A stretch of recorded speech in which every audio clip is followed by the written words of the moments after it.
Morning, everyone. So if you can find your seat, sitting comfortable, straight and tall, find your mindful positions. So get your wiggles out. If you're a little wiggly, that's okay. Just try to get them out a little bit and find your still spot. Find your anchor spot. So wherever you notice your breath, your chest, your belly, whatever works for you. And we're going to gently close our eyes. I'm going to breathe in, breathe out. Breathe in, breathe out, and just rest here for a while, checking in with yourself, how you're feeling today.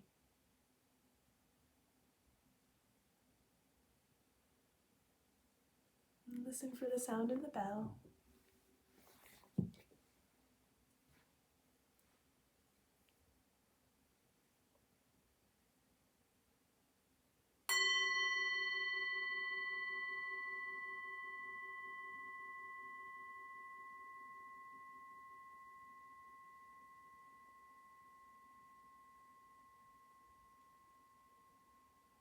You can open your eyes when you no longer hear the sound.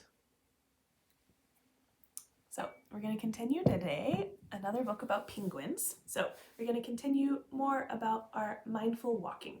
So stand up again. And again, I'm sorry, I can't figure out how to get my computer to view me while I'm standing in a good way. So pretend I'm standing, and these are my feet. So you're standing on the ground.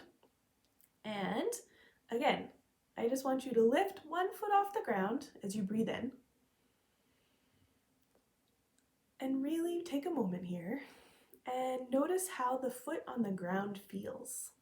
Does it feel tingly? Does it feel strong? Is that leg starting to shake a little bit? Okay, and now you can breathe out, and both feet are down. And now, same thing, but lift the other foot, breathing in. And notice how this foot in the air feels now. Does it feel light? Does it feel heavy? Does it feel tingly? Cold?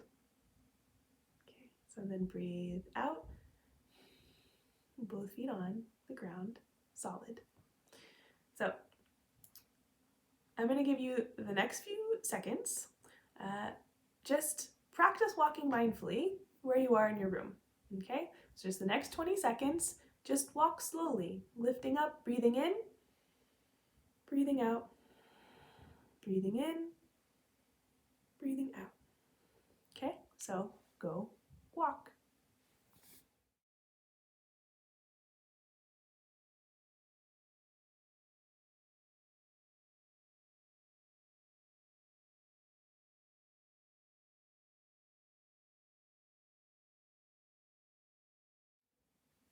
Okay, so we're back now, and I hope you enjoyed that little mindful walking exercise. Just breathing in as you lift up a foot, breathing out as you put it down, breathing in as you lift up, breathing out as you put down.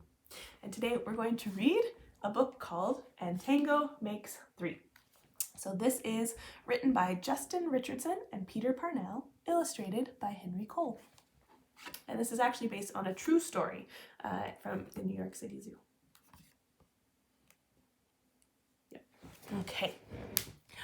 So, in the middle of New York City, there's a great big park called Central Park. Children love to play there. It has a toy boat pond where they can sail their boats. It has a carousel to ride on in the summer and an ice rink to skate on in the winter. Best of all, it has its very own zoo. Every day, families of all kinds go to visit the animals that live there.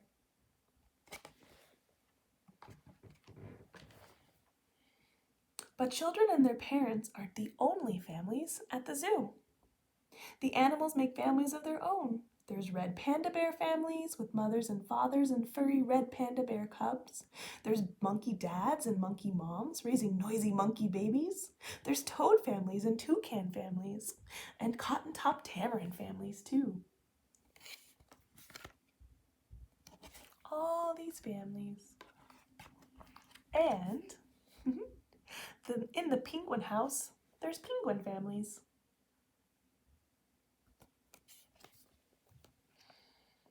Every year, at the very same time, the girl penguins start noticing the boy penguins, and the boy penguins start noticing the girls. When the right girl and the right boy find each other, they become a couple. Two penguins in the penguin house were a little bit different. One was named Roy and the other was named Silo. Roy and Silo were both boys, but they did everything together. They bowed to each other and they walked together. They sang to each other and they swam together. Wherever Roy went, Silo went too. They didn't spend much time with the girl penguins. And the girl penguins didn't spend much time with them. Instead, Roy and Silo wound their necks around each other. Their keeper, Mr. Gramsay, noticed the two penguins and thought to himself, they must be in love. Roy and Silo watched how the other penguins made a home, so they built a nest of stones for themselves. Every night, Roy and Silo slept there together, just like the other penguin couples. And every morning, Roy and Silo woke up together. But one day, Roy and Silo saw that the other couples could do something they could not. Do you see? What are those?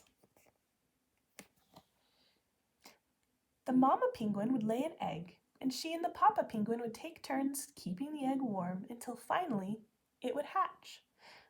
And there would be a baby penguin.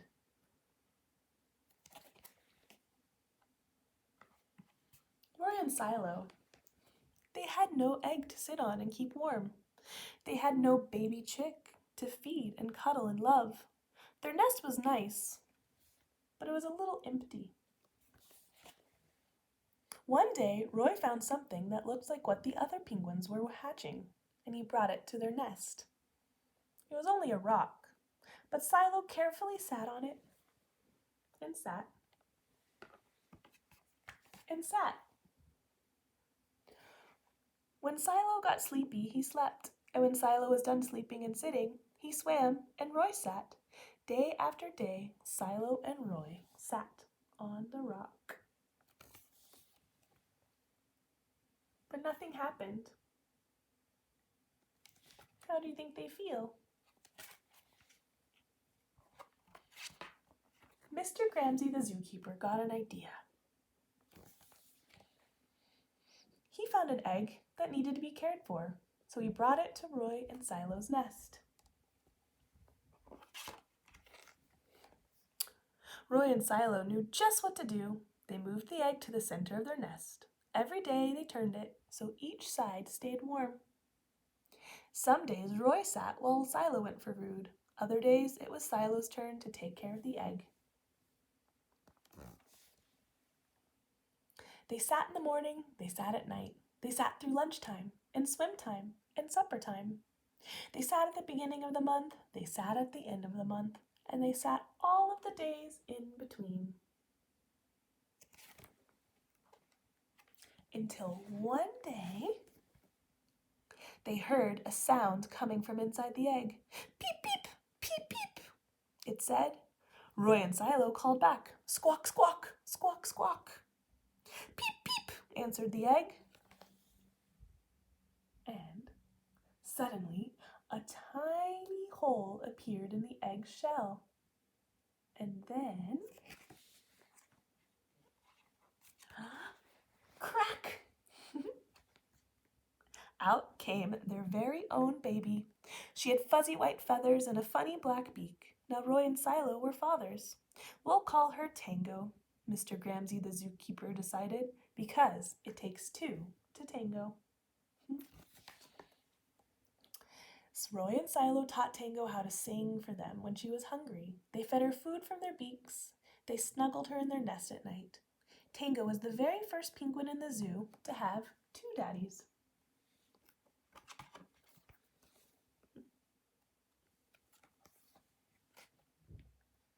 Soon Tango grew strong enough to leave the nest. Roy and Silo took her for a swim, just like all the other penguin families, and all the children who came to the zoo could see Tango and her 2 fathers playing in the penguin house with the other penguins. Hooray, Roy! Hooray, Silo! Welcome, Tango! They all cheered. And at night, the 3 penguins returned to the nest. There, they snuggled, and like all the other penguins in the penguin house, and all the other animals in the zoo, and all the families in the big city around them, they went to sleep. The end. So I'm going to read a little bit about what that story was. So all of the events in this story are true. Roy and Silo are called chin-strap penguins because of their delicate line of black feathers that loops just under their beak, as if to hold a hat in place. After years of living side by side in the Central Park Zoo, they discovered each other in 1998, and they've been a couple ever since. Tango, their only chick, was born from an egg laid by another penguin couple named Betty and Porky.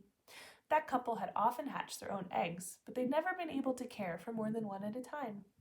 So in 2000, when Betty laid 2 fertile eggs, the Roap Gramsci decided to give Roy and Silo one of those eggs and a chance to become a family.